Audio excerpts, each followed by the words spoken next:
Sir வணக்கம் sir. வணக்கம் marshal.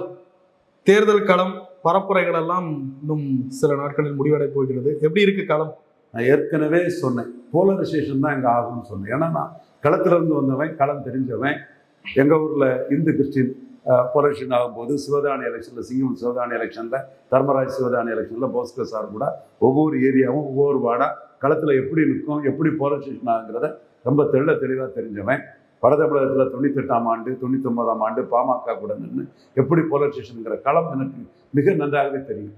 மற்ற அரசியல் விமர்சகர்களை விட நான் களத்தில் இருந்து, இந்து முன்னணி களத்தில் இருந்தும், பாமக களத்தில் இருந்தும், பாமக துணைத் தலைவர், செய்தி தொடர்பாளர், அரசியல் தலைமை குழு உறுப்பினர், 98 அலையன்ஸை கலைஞரை மீறி ஜெயலலிதா பாமக அலையன்ஸை கொண்டு வந்தவங்கிற இதெல்லாம் என்னுடைய அரசியல் வரலாறு இருக்கிறதுனால அரசியல் ஆய்வாளராக எனக்கு கள நிலவரம் தெரியும். அதுதான் நான் சொன்னேன். விக்கிரவாண்டியில் போலரைசேஷன் தான் வரும்னு சொன்னேன். அதே மாதிரி போலரைசேஷன் தான் வந்தது. 50 பூத்துகளில் பாமக ஆளும் ஆட்சி அதிகாரத்தை மீறி வன்னியர்கள் வீரத்தோட நின்று லீடு காட்டினாங்க. அந்த லீடை ஈரோடு கிழக்கில் ஒரு ஜாதியால் காட்ட முடியலை. அதான் யதார்த்த உண்மை. அண்ணாமலை எடப்பாடி பழனிசாமியும் சேர்ந்து நின்று 2024 முன்னாடி காட்ட முடியலை. இங்கே போலரைசேஷனில் 50 பூத்தில் திமுகவின் ஆட்சி அதிகாரத்தை மீறி ராமதாஸ், அன்புமணி, அண்ணாமலை 3 பேருமே அதை காட்டி சாதிச்சாங்க. அதே மாதிரி பறையர் இதுகளுக்குள்ள நீங்கள் வேற யாரும் பிரச்சாரம் பண்ண வேண்டாங்கிற ஒரு இதுவும் போலரைசேஷன் வந்தது. இதே போலரைசேஷன் பேட்டர்ன் தான் 26 இன்னைக்கு வட தமிழகத்தில் உருவாயிடுச்சு. இதுதான் நான் விஜய்க்கு ஸ்ட்ராட்டஜிஸ்ட்டை சொன்னேன். நீங்கள் போலரைசேஷனை உடைச்சாதான் மீண்டும் போலரைசேஷன் வரும்போது தாக்கு பிடிக்க முடியும். போலரைசேஷனை உடைக்கலைன்னா பிரசாந்த் கிஷோருக்கு 30 விழுக்காடு ஓட்டு வரும்னு சொன்னாங்க. கடைசியில் களத்துக்குள்ளே 3 விழுக்காடு ஓட்டு வந்தது. போலரைசேஷனில் நீங்கள் அடிபட்டு போவீங்க. யாதவ் நான் யாதவ் போலரைசேஷனில் அங்கே பிரசாந்த் கிஷோர் அடிபட்டு போனது மாதிரி நீங்களும் அடிபட்டு போவீங்கன்னு படித்து நான் சொன்னேன். கேட்கல. இப்போ போலரைசேஷன் தெளிவாக வட தமிழகத்துக்குள்ளே வந்துச்சு. இந்த இடம் உத்தவ் நாயக்குன்னு ஹிண்டு பத்திரிகா அதில் உள்ள ஒரு கரஸ்பாண்டன்ட், ஒரு வட இந்தியர் தான் நாயக். அவர் இன்னைக்கு 8 கால செய்தி ஹிண்டில் ஒவ்வொரு இதாக போய் காட்டுமன்னார் கோயிலில் எப்படி போலரைசேஷன் இருக்குது, எந்த சூழ்நிலையில் அது இருக்குங்கிறத களத்தை அவர் விரிவுபடுத்தி சொல்லியிருக்கிறாரு. நான் இவரெல்லாம் களத்துக்கு போக முன்னாடியே பல களத்தை கண்டனா போலரைசேஷன் தான் டிக்ளேர் பண்ணிட்டேன். அதே மாதிரி விக்கிரவாண்டிலையும் நான் தான் போலரைசேஷன் சொன்னேன். அது திமுக 55 விழுக்காடு வாக்கெடுப்பாங்கன்னு சொன்னேன். ஆம்ஸ்டாங் மர்டருக்கோ கள்ளக்குறிச்சி சாராய சாவை விஜய் பார்த்ததுக்கோ எந்த எஃபர்ட்டும் இருக்காதுன்னு சொன்னேன். எலெக்ஷன் முன்னவே சொன்னேன். 63க்கு போயிட்டாங்க. பாமக மாம்பழம் 25 எடுக்குன்னு சொன்னேன். 29க்கு போயிட்டாங்க. நான் கணிச்சதை விட போலரைசேஷனோட அளவு அதிகமாயிடுச்சு. என்றாலும் அவங்க 50 பூத்தில் ஆளும் ஸ்டாலின் அரசை எதிர்த்து வீரவன்னியர்கள் ராமதாஸையும் அன்புமணியும் கருத்தை கேட்டு நின்று மெஜாரிட்டி காட்டினது, 50 பூத்தில் காட்டினது பெரிய விஷயம். அது நம்ம எதுனாலும் உண்மையை ஒத்துக்கிட்டு போகக்கூடிய ஆள். அந்த அடிப்படையில் இன்னைக்கு காட்டுமன்னார் கோயில் போலரைசேஷனை பற்றி ஹிந்து பத்திரிகையில் 8 காலத்துக்கு பெரிய செய்தி வந்திருக்குது. அந்த போலரைசேஷன் விடுதலை சிறுத்தைகள் நான் வன்னியர்களை போலரைஸ் பண்ணி நாங்கள் ஜெயித்துருவோம்னு சொல்கிறாப்புல. விடுதலை சிறுத்தைகள் அதில் தெளிவாகவே போட்டிருக்காப்புல. பாமக தரப்பு என்ன சொல்கிறாப்புலன்னா, பானைக்கு திமுக வன்னியர்களே பானைக்கு ஓட்டு போடுவாங்கன்னு ஒரு கருத்தை பாமகவினரும் அவங்களுக்கு சாதகமான ஒரு சூழ்நிலை வைக்கிறாங்க. இதில் 2 பேருமே வன்னியர் ஓட்டை விஜய் பிரிப்பாரு, அதனால நாங்கள் ஜெயிக்கிறோம்னு விசிகா சொல்கிறான். வன்னியர் ஓட்டை பிரிக்க முடியாதுன்னு பாமகக்காரன் சொல்கிறான். இந்த இடத்துக்குள்ள பறையர் சமூக இதில் கிறிஸ்தவ பறையர்களும் மற்ற இந்து பறையர்கள்ட்ட போய் பாஜக தோற்கடிக்கணும்னா நம்மளால தான் முடியும், பாஜகவை ஏற்று நம்ம நிற்கிறோம், பாமகவை தோற்கடிக்கிறது நம்ம தான் முடியும்னு அந்த ஓட்டுகளை மட்டுமில்லை நான் வன்னியர் ஓட்டுகளையும் அவங்க கன்சால்டேட் பண்ணுறாங்க. இந்த காஸ்ட் கன்சால்டேஷனில் எப்படி போகுதுங்கிறது தான் ரிசல்ட்டு. இதுக்குள்ள விஜய் தரப்பு விக்கிரவாண்டியில் கோட்டை விட்டதுனால இன்னைக்கு வட தமிழகத்திலே கோட்டை விட்டுட்டு நிற்கிறாங்க. வெறும் காகித புலி அரசியல், ஏட்டுச்சுரக்க அரசியல், பத்திரிகை அரசியல், சர்வே அரசியல், பொய் பொருட்டுகளை விளம்பரப்படுத்தக்கூடிய அரசியலில் நின்று இன்னைக்கு மாட்டிக்கிட்டு இருக்கிறாங்க. நெஜ அரசியலில், கள அரசியலில் தாவேக்கா காணாமல் போயிட்டு இருக்குது. இதுதான் இங்கே உள்ள யதார்த்த நிலைமை. அதே மாதிரி இங்கே விருத்தாச்சலத்திலையும் போலரைசேஷன் ஹெவியாக வர ஆரம்பிச்சிச்சு. தேமுதிக அன்னைக்கு விஜயகாந்த் போலரைசேஷனில் குடும்ப கவுண்டர், பறையர், நான் வன்னியர் எல்லாம் ஓட்டு போட்டு விஜயகாந்த் ஜெயித்த மாதிரி இன்னைக்கு பிரேமலதா விஜயகாந்த் அம்மையாருக்கு போலரைசேஷனில் ஒரு பெரிய ஒரு ஆதரவு வளையம் அங்கே ஏறிட்டு இருக்குது. எதிர்த்தரப்பில் பாமகவும் போலரைஸ் பண்ணுறாங்க. அன்னைக்கு நம்ம தோத்த மாதிரி இன்னைக்கு நம்ம தோக்க மாட்டோம், விட மாட்டோம்னு அவங்களும் போலரைஸ் பண்றாங்க. இதோட தாக்கம் வட தமிழகம் ஃபுல்லா தெளிவா வந்துட்டு இருக்குது. தருமபுரி டிஸ்ட்ரிக்ட்ல வந்து போலரைசேஷன்ல தாக்கு பிடிக்க முடியாதுன்னு தான் தாவேகா தொண்டர்கள் வந்து அதிமுகவுக்கு ஆதரவு கொடுத்தான். ஒரு பெரிய கட்சி கூட்டணிக்கு வந்துட்டுலாம் எடப்பாடி சொன்னாப்புல அந்த பகுதி நிலைமை அதுதான். மேலும் இதுல தனக்கு பாதிப்பு வந்துடக்கூடாது, இந்த போலரிஸ்ட் பொலிட்டிக்ஸ்ல தனக்கு பாதிப்பு வந்துடக்கூடாதுன்னு தான் எடப்பாடி பழனிசாமி தாவேகாவை வந்து வேட்பாளரையும் மாற்று வேட்பாளரையும் விலைக்கு வாங்கிட்டார். அதுக்கு பிறகு இப்போ அவ்வளவு தொகுதிகளையும் அதிமுக காரங்கள்கிட்ட வன்னியர் கொங்கு வேளாளர் கேண்டிடேட்டை விஜய் விட்டுருந்தாங்கன்னா அவங்கள ஆஃப் பண்ணிருங்க, பணத்தை கொடுத்து அவங்களையும் அவங்களுக்கு ஒர்க் பண்றவங்களையும் ஆஃப் பண்ணிருங்க, அதுதான் நமக்கு வந்து வெற்றி வாய்ப்பை கொடுக்கணும்னு அவர் அந்த இதை பண்ணிட்டாப்புல. இதே புள்ளிக்குள்ள இது சர்ச்சி இந்த இவங்களை வச்சு நம்ம வாக்கை பிரிஞ்சு போனோம்னா வன்னியர் அணி பாஜக அணி ஜெயிக்கிறோம், அதனால நம்ம வந்து வாக்கை சதுர விடக்கூடாது, ஒவ்வொரு பாஸ்டர்ஸ் இவங்களை வச்சு தலித் கிறிஸ்தவர்கள் அந்த புள்ளிக்குள்ள நின்று திமுக அணிக்காரங்களும் போலரைசேஷனை ரொம்ப தெளிவாக பண்ணிட்டு இருக்கிறாங்க. இந்த போலரைசேஷன்ல பங்குல வந்து தேமுதிகவின் கேடர்ஸ் பங்கு இந்த போலரைசேஷன்ல பெரிய அளவு களமாடுது. இதைத்தான் நான் விக்ரவாண்டிக்கும் முன்னாடியும் சொன்னேன், இப்பவும் சொன்னேன், இதுதான் அங்கே நடந்துட்டு இருக்கு. இந்த இடத்துக்குள்ள சீமானே போலரைசேஷனை மீறி 6 விழுக்காடு எடுத்தவர் இன்னும் களத்துக்குள்ள போய் அந்த போலரைசேஷனை அடிச்சு பண்ண வேண்டிய விஷயங்களை 5 நாள் பண்ண வேண்டியது இருக்கும். தன்னோட வாக்களை காப்பாற்றுறதுக்கு சீமானுக்கு அது மஸ்ட்டுங்கிறதா என்னோட பார்வையான அந்த இடத்துக்குள்ள வெளிப்படையாகவே சொல்றேன். இப்பதான் சீமான் ஓரளவு அதுக்குள்ள வந்துட்டாரு. ஏற்கனவே அவர் உன்னையாட அடிக்க சொன்னேன், பறையதானே அடிக்க சொன்னேன், ஆதி தமிழர் வெல்லாது மீதி தமிழர் வெல்ல முடியாது, 5 விழுக்காடு பறையருக்கும் தேவேந்திர வேளாளருக்கும் இடஒதுக்கீட்டை உயர்த்தி கொடுக்கணும், அருந்ததியர் பிரியாட்சி ரெசர்வேஷன் தவறு இந்து என்ற அடிப்படையில் பஞ்சமண்டல மீட்பு இது போன்ற விஷயங்களை முன்னெடுத்து பறையர்கள் சமுதாயத்தில் சீமான் வளர்ந்தாதான் பறையருக்கு ஒரு ஒளி வரும், வெளிச்சம் வருங்கிற இந்த கருத்தின் அடிப்படையில் திருமாவளவனை எடுக்காத பறையர் இஷ்யூவை சீமான் எடுக்கிறாருங்கிறத அவரும் அவருடைய வேட்பாளர்களும் முன்னெடுத்துட்டு போயிட்டு இருக்காங்க. அவரே வந்து இதை வட தமிழகத்துக்குள்ள வந்து முன்னெடுக்க வேண்டிய நிர்பந்தம் அவருக்கு இந்த போலரைஸ்ட் களத்துக்குள்ள இருக்குது.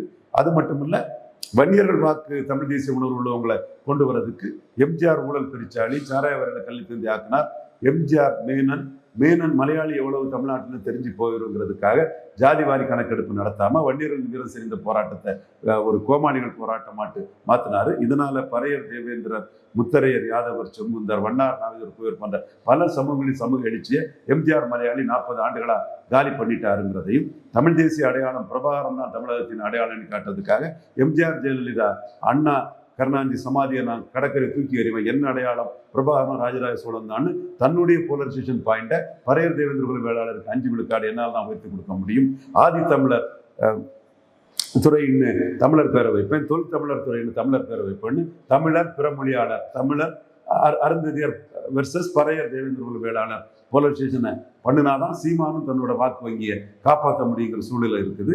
திருமாவளவன் தரப்பு விசிகா காரங்க ரொம்ப தெளிவா நான்-வன்னியர் போலரைசேஷனை அவங்க முன்னெடுத்து சேர்றாங்க.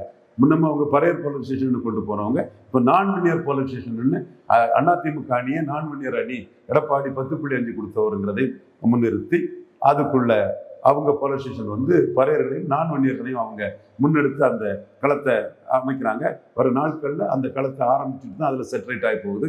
அன்புமணியும் துணிச்சலா போலரைஸ் பண்ணிட்டாரு, 10.5க்கான அணின்னு இதை சொல்லிட்டாரு. ஏன்னா எடப்பாடி பழனிசாமி அதுல கொஞ்சம் அவரும் பண்ணுவாரு, பிரேமலதா அம்மையாரெல்லாம் கொஞ்சம் தெலுங்கு தாய்மொழி மக்களை இது பண்ற மாதிரி விழுக்காடெல்லாம் சொல்லுவார் இன்டெரக்டா. ஆனா அவர் என்ன நினைச்சாருன்னா 10.5 வாரத்துல அது தென் மாவட்டங்களில் முக்குளத்தூர் மற்ற வண்ணார், நாவிதர், குயர் போன்றவர்கள்ட்டெல்லாம் பாதிப்பு இருக்குங்கிறதுனால அந்த பொலிட்டிக்ஸை வந்து அவர் கொஞ்சம் அடக்கி வாசிச்சார். ஜாதிவாரி கணக்கெடுப்பு தான் சொன்னார்.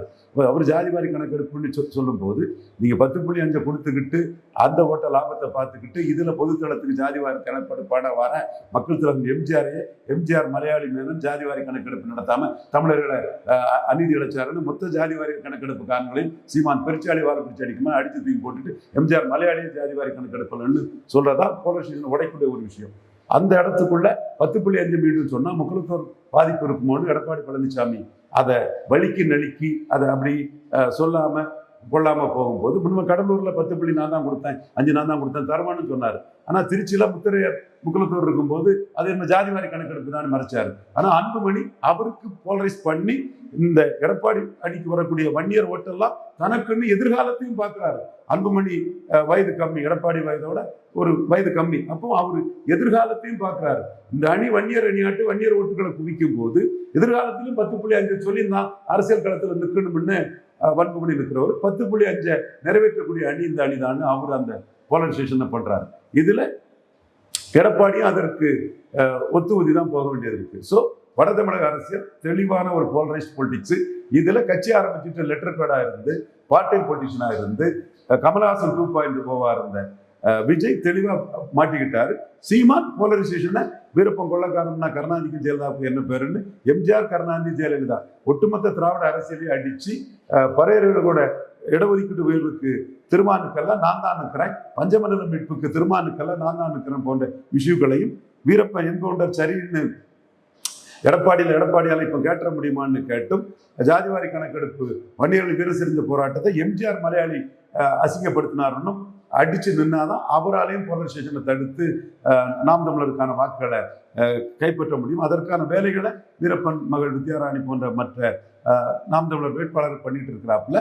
விஜய் தரப்பு போலரைசேஷன்ல மாட்டிக்கிட்டு நம்ம விஜயோட வன்னியர் ரசிகர்கள் வந்து நம்ம ஓட்டு போட்டு பறையர் ரசிகர்கள் ஓட்டு போடலாம் என்ன ஆகும்னு, பறையர் ரசிகர்கள் நம்ம ஓட்டை போட்டு வன்னியர் ரசிகர்கள் என்ன ஆகும்னு உத்தரப்பிரதேஷ் காங்கிரஸ் மாதிரி போலரைசேஷன்ல சிக்கிக்கிட்டு தாவேகா வந்து களத்துக்குள்ள ரொம்ப சிரமப்பட்டு இருக்கிறாங்க. வட மாவட்ட களம்ங்கிறது போலரைஸ் களமாயிட்டு விக்கிரவாண்டி களத்துக்குள்ள நின்று போலரைசேஷனை முடிச்சு கட்டாம வேடிக்கை பார்த்ததின் விளைவை தாவேகா, தப்பான பீகத்தின் விளைவை தாவேகா இப்போ வட தமிழகத்தில் சந்திக்குது. எடப்பாடிக்கு கொடி காட்டி வரவேற்ற தவிர சந்திக்குது. இந்த நிலைமை போனா தாவேகாவின் வட தமிழக ஒரு 70 தொகுதிக்குள்ள நிலைமை போலரைசேஷன்ல ரொம்ப மோசமா இருக்கக்குள்ள வாய்ப்பு தான் இருக்குது. எடப்பாடி பழனிசாமி அவர்கள் 3 ரவுண்டு பிரச்சாரம் பண்ணிக்கிட்டு இருந்தாரு, முன்னாடியே அப்புறம் இப்போ அப்படின்னு சொல்லிட்டு கை கொடுத்துருக்கா களத்தில். எடப்பாடி பழனிசாமி இதுல கிடைக்கிற ஓட்டு எடப்பாடி பழனிசாமி தான். அவர் மட்டும்தான் பிரச்சாரம் பண்றாரு. அன்புமணி வடக்கு பிரச்சாரம் பண்றாரு. இன்னைக்கு பரமூர்ல இருந்து ஒரு அதிமுக காரர் ஒருத்தர் பேசுறாரு, மாறி மாறி வராங்க, எந்த தேர்தலும் இல்லாத அளவுக்கு திமுக நிற்கிறாங்க, ரொம்ப ஹெவியா நிற்கிறாங்க. ஆனா திமுகவில் ஒப்புக்கு சப்பானியா தான் வராங்க, யாரும் வரல. தினகரன் கூட வந்து பிரச்சாரம் பண்ணல. பரமக்குடி ரிசர்வ் தொகுதி நம்ம தினகரன் வந்து கொஞ்சம் பிரச்சாரம் பண்ணா முக்குலத்தோர் ஓட்டு கிடைக்குங்கிற மாதிரி எதிர்பார்க்காப்புல. அவர் கூட வரலன்னு சொன்னாப்புல. நான் சொன்ன தினகரன் என் நண்பர் தான், நான் சொல்லி பார்க்குறேன்னு அவரை திருப்திப்படுத்துறதுக்கு சொன்னேன். அப்போ அந்த நிலைமை வந்து ரொம்ப டல்லாக தான் இருக்கு. அங்கே கேம்பெயின் வந்து ஒன்லி எடப்பாடி பழனிசாமி லெவலில் தான் போறாரு. இங்கே வந்து ஸ்டாலின் பெரிய லெவலில் இருக்கிறாரு. பிரேமலதா விஜயகாந்த், திருமாவளவன், கமலஹாசன் சேலத்தில் தூள் கிளப்பினாரு. தென் கமலஹாசன் பிரச்சாரம் சேலத்தில் ஒயிலின் ரோம் பிஆர் ரோமன்கிற மாதிரி அந்த களத்துக்கு தக்கன டீலிமிட்டேஷன் எல்லாம் இது பண்ணி கரெக்டாக பண்ணார். கனிமொழி, உதயநிதி ஸ்டாலின், அங்கே அந்த 3 பேர், ஸ்டாலின், உதயநிதி ஸ்டாலின், கனிமொழி 3 பேருமே பிரச்சாரத்துக்குள்ள இருக்கிறாங்க. கூட்டணி கட்சியில் திருமாவளம் போகக்கூடிய இடத்துலலாம் நல்ல கூட்டம், நம்ம சகோதரர்கள் வந்து பெரிய அளவுக்கு ஏறி போகிறாங்க. பிரேமலதா அம்மையார் பிரச்சாரம் வந்து நல்லா எடுப்படுது. அந்த ஸ்டாலினுக்கு அந்த தேர்தல் அறிக்கையை சொல்லி எளிய மக்களோட கவரக்கூடிய அளவுக்கு பிரேமலதா அம்மையார் வந்து அதைத்தான் அவங்க முன்னெடுக்கிறாங்க. ஸ்டாலினுக்கு தேர்தல் அறிக்கை தான் முன்னெடுத்து அவங்க பிரச்சாரத்தை கொண்டு போகிறாங்க. திருமாவளவனுக்கு அவங்களுக்கு விரோதம்னு சொல்லும்போது அப்படியெல்லாம் இல்லை, அண்ணன் என் தொகுதியில் வந்து பிரச்சாரம் பண்ணுறாருன்னு அதையும் சரி கட்டக்கூடிய அளவுக்கு அந்த பிரச்சாரத்தை அவங்க முன்னெடுத்து போகிறாங்க. ஸோ சிதம்பரம் லாஜிக்கலாக ஆர்கியூ பண்ணுறாரு. இந்த மாதவன் ஃப்ரெண்டு மதுரையில்னு சொன்னார், சிதம்பரத்துக்கு கூட உதயநிதிக்கு என்ன கூட்டம் வருதோ அந்த மாதிரி கூட்டம் வரக்கூடிய அளவுக்கு ஆர்கனைஸ் பண்ணி சிதம்பரத்தை கூட அவங்க திமுக, ஏன்னா சிதம்பரத்து வார்த்தைக்கு ஒரு மிடில் கிளாஸ் மத்தியில் ஒரு வேல்யூ இருக்குது. அவர் வந்து லாஜிக்கலாக விஷயங்களை சொல்லுவாருங்கிறதுனால அவருக்கு ஒரு வேல்யூ இருக்குது. நமக்கு மோடியை எதிர்த்து பேசினாருங்க கோபம் நமக்கு இருந்தாலும் அவருக்கு மெரிட்டை நம்ம என்னைக்கும் குறைச்சி சொல்ல முடியாது. ஸோ அவருக்கு பிரச்சாரம் இப்படி வந்து திமுக அணி வந்து பிரச்சாரத்தில் முன்னணியில் இருக்கிறாங்க. இது தாவேகா இவர் பிரச்சாரம் மட்டும்தான், யாரு விஜய்க்கு பிரச்சாரம் மட்டும்தான். அது அவருக்கு பிம்ப அரசியல் அவங்க எடுக்கிறாங்க. அதை இஷ்யூ பேஸ்டா சீமான் அடிக்கிறார். இஷ்யூ பேஸ்டா சீமான் அடிக்கிறார். இன்னைக்கு வந்து பாத்திமா, இவங்க அனீஸ் பாத்திமான்னு நினைக்கிறேன், அந்த சாகுல் அமிதிக்கு டாக்டர், அந்த ஒரு முஸ்லீம் சகோதரி, அவங்களுக்கு அந்த பிரச்சாரம் பண்ணும்போது தஞ்சாவூர் டிஸ்ட்ரிக்ட் நாகப்பட்டினம் டிஸ்ட்ரிக்ட் நினைக்கிறேன் கீழ்வேலூர், அதில் பிரச்சாரம் பண்ணும்போது சீமான் 3 கருத்தை விஜய்க்கு பாப்புலாரிட்டி மேலே ஏறி விஜய் அடிக்கிறார். விஜய்க்கு பாப்புலாரிட்டி மேலே ஏறி விஜய் அடிக்கிறார். அவர் என்ன சொல்ல வர்றாருன்னா, தம்பி விஜய் வந்து சினிமாவில் தான் இலவசத்தை ஒழிப்பார், சர்க்கார் படத்தில் இலவசத்தை ஒழிச்சார். ஆனால் தரையில் வந்து அவர் இலவசத்துக்கு ஸ்டாலின் எடப்பாடி வரிசையில் இலவசத்துக்காக தம்பி இருக்கிறார். தம்பின்னு சொல்ல தாவேகா தலைவர் விஜய் இருக்கிறார்.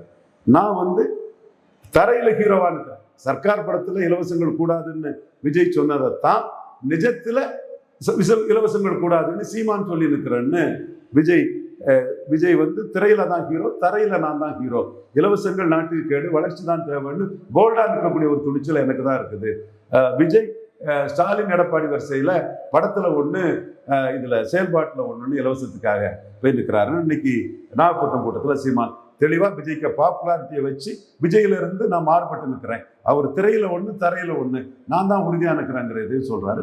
அதே மாதிரி தீப்பந்தம் எழுத்து தீண்டாமை ஒளின்னு திரையில சொன்னாரு தம்பின்னு சொல்லல, தாவேகா தலைவர் விஜய் தான் இப்ப சொல்றாரு.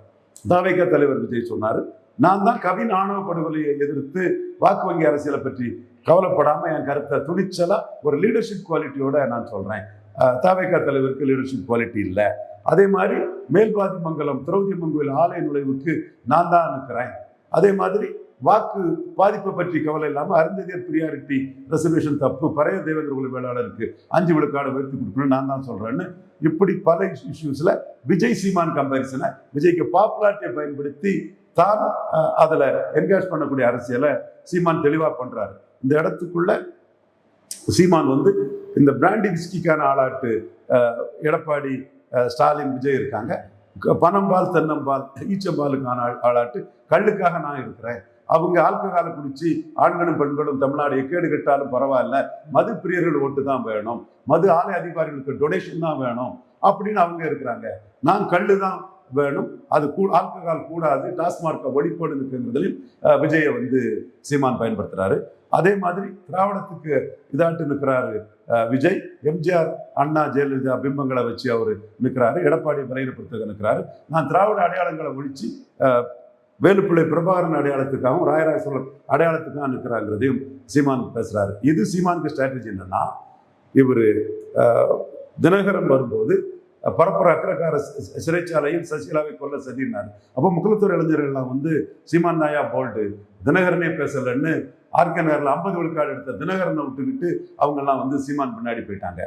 அதே மாதிரி இவர் கமல்ஹாசன் வரும்போது, கமல்ஹாசன் எம்ஜிஆர் ஆட்சி அமைப்புன்னு சொல்லும்போது எம்ஜிஆர் ஊழல் பெருச்சாளி, சாராயவாரிகளை கல்வி தெரிஞ்சாக்குனாரு, முல்லை பெரியார் உரிமையை மலையாளி எம்ஜிஆர் கேரளாவில் விட்டு கொடுத்துட்டாருன்னு எம்ஜிஆரை அடிச்சதுல பார்ட்டின் ஃபேவர்ஸ் பிரேவ்னு கமல்ஹாசனை மீறி வந்துட்டாரு. அப்புறம் அண்ணாமலை வரும்போது சீமான் என்ன பண்ணாருன்னா, அண்ணாமலை பெரிய லீடரா வந்தார், பெரிய பவர்ஃபுல்லா வந்தார். அது எப்படி வந்தாருன்னா பாஜக பேனர்ல வந்தார். அப்ப சீமான் என்ன பண்ணிட்டாருன்னா, நான் ஒருத்தன் தான் திமுக அண்ணா திமுக காங்கிரஸ் பாஜக 4 கட்சியும் எதிர்க்கிறேன்னு அடிச்சாரு. அந்த அடிங்கிறது திமுகவும் அண்ணா திமுகவும் காங்கிரஸ் பாஜகவின் ஊதுகுழல் ஒட்டுணிகள் தொங்கு சதைகள்னு அடிச்சாரு. அப்படி அடிச்சதுனாலதான் அவர் 8.2 வாக்கெடுத்து அவர் அங்கீகாரத்தை பெற்றாரு. இப்பவும் விஜய் எப்படி அடிக்கிறாருன்னா, விஜய் காங்கிரஸ் சார்பா போயிட்டாரு. காங்கிரஸ் கூட்டணி ராகுல் காந்தி இன்னைக்கு விஜய்க்கு சப்போர்ட்டா இருக்கிறாருலாம் தகவல்கள் வந்துட்டு இருக்கு. அப்போ காங்கிரஸ் கூட்டணி வந்து ஸ்டாலின் தான் சீட் கன்வென்ஷனும் தரது, எம்பி சீட்டு எம்எல்ஏ சீட்டுன்னு சிதம்பரம், மல்லிகார்ஜுன கார்கே, இவர் செல்வ பிறந்தவை சொன்னதுனால காங்கிரஸுக்கு கூட்டணி வச்சுட்டாங்க. கூட்டணி வச்ச பிறகு உண்மையான காங்கிரஸ் எங்க கூட இருக்காருன்னு சொன்னார்ல, சீமான் பிடிச்சிக்கிட்டாரு, கைலாங்கட காங்கிரஸ் இருக்காரு. இப்போ அதுக்கு செல்வ பிறந்தகை அதுக்கு எதிர்வினை ஆற்றி இருக்கிறாரு. செல்வ பிறந்த ஆற்ற தான் செய்வார். கைலாங்கட காங்கிரஸ் சொல்லிக்கிட்டு சீமான் என்ன சொல்ல வர்றாருன்னா, இனத்தை அழிச்ச காங்கிரஸ் கூட விஜய் கூட்டணிக்கு ஆசைப்படுறாரு. இன அழிப்பை பற்றி அவருக்கு கவலை இல்லை, தமிழர் அடையாளத்தை காங்கிரஸ் அழிச்சதை பற்றி கவலை இல்லை, காவிரி உரிமையை காங்கிரஸ் விட்டு கொடுத்ததை பற்றி விஜய்க்கு கவலை இல்லை, எடப்பாடி ஸ்டாலின் மாதிரி கச்சத்தீவை எடுத்து கொடுத்து மீனவர் நலனை காங்கிரஸ் அடிச்சதை பற்றி கவலை இல்லை, உண்மையான காங்கிரஸ் 4 ஓட்டுக்கு பிச்சை எடுக்கிறாரு. நான் துணிச்சலா பிரபாகரன் மகனாட்டு வீர நாட்டு திமுக அண்ணா திமுக காங்கிரஸ் பாஜக 4 வரையும் அடிச்சு நிற்கிறேன். நான் இந்த 4 வரையும் அடிச்சு 29லயும் நிற்பேன். 20 ஆண்கள் 20 பெண்கள்னு 29லயும் கேண்டிடேட் போடுவோன்னு சீமான் வந்து தெளிவா எப்படி தனக்கு போட்டியா வந்த கமல்ஹாசனை தட்டி விட்டாரோ, அண்ணாமலையை தட்டி விட்டாரோ, தினகரனை தட்டி விட்டாரோ, அந்த 3 பேரையும் தட்டி விட்டது மாதிரி இப்போ கார்ப்பரேட்டுகளும் தமிழின விரோதிகளும் விஜயை எனக்கு எதிராக கொண்டு வந்திருக்காங்க. விஜயும் தமிழனுக்காக இருக்கிற நான் தான், பிரபாகரன் இமேஜை தூக்கி பிடிக்கிற நான் தான், பரைய தேவேந்திர வேளாளருக்காக இருக்கிற நான் தான், தேவேந்திர கோனரிக்குப்பம் கோட்டை கோனார் கோட்டைன்னு சொல்றது நான் தான், இலவசங்கள் நாட்டுக்கு கேடுன்னு நான் உண்மையாட்டு நேர்மையாட்டு இருக்கிறேன், அவன் எல்லாத்த போல மக்களை ஏமாத்துறதுக்கு வந்து நிற்கிறது விஜய்னு எந்தெந்த இஷ்யூல விஜய்கிட்ட இருந்து சீமான் வேறுபடுறாரோ அந்த இஷ்யூலாம் ஹைலைட் பண்ணி குறிப்பா 4 கட்சியும் எதிர்த்து ஹீரோவா என்னால தான் நிற்க முடியும், ஹீரோயிசம் தரையில அது குறைவுனால காங்கிரஸ் கிட்ட நீ மண்டிக்கிடக்கூடிய வேலையை விஜய் பார்க்கிறாரு. நீ அப்படி மற்ற 3 வரையும் எப்படி மிஞ்சினாரோ அதே விதத்துல விஜய் மிஞ்சுறதுக்கு சீமான் வியூகம் அமைத்து கடுமையா பண்ணிட்டு இருக்காரு. அது மக்கள் மத்தியில தமிழ் தேசிய ஆர்வலர்கள் உலகம் ஃபுல்லா விஜய்க்கு இரட்டை வேடத்தையும், சீமானுக்கு உண்மைத்தன்மையும், விஜய்க்கு கோழைத்தனத்தையும், சீமானுக்கு போல்னஸையும் மக்கள் மத்தியில் கொண்டு போயிட்டு இருக்கிறாங்க. இது விஜய மையமா வச்சு சீமான் தன்னை வளர்க்க பார்க்கிறார். விஜய் சீமானுக்கு அனுகூல சத்துருங்கிறத காட்டுது. அந்த போலரைஸ் பொலிட்டிக்ஸ்குள்ளையும் விஜயால தாக்கு பிடிக்க முடியாது, சீமான் தாக்கு பிடிப்பாரு. மேற்கு தமிழகத்திலையும் அருந்ததியர் உள்ஒதுக்கீடு தப்புங்கிறதுல சீமான் தாக்கு பிடிச்சு அனுப்பாரு. விஜய் அதிலையும் அடி வாங்குவார். ஸோ விஜய்க்கு பிம்ப அரசியலை சீமானுக்கு எதிராக பலரும் அதை கொண்டு வந்து சீமானை வீழ்த்த நினைச்சாலும் சீமான் அதையே தனக்கு சாதகமாட்டாக்கி உயர நினைக்கிறாரு. மே 4ஆம் தேதி ரிசல்ட்ல இந்த எல்லாமே உண்மை நிலைமை தெரியும்.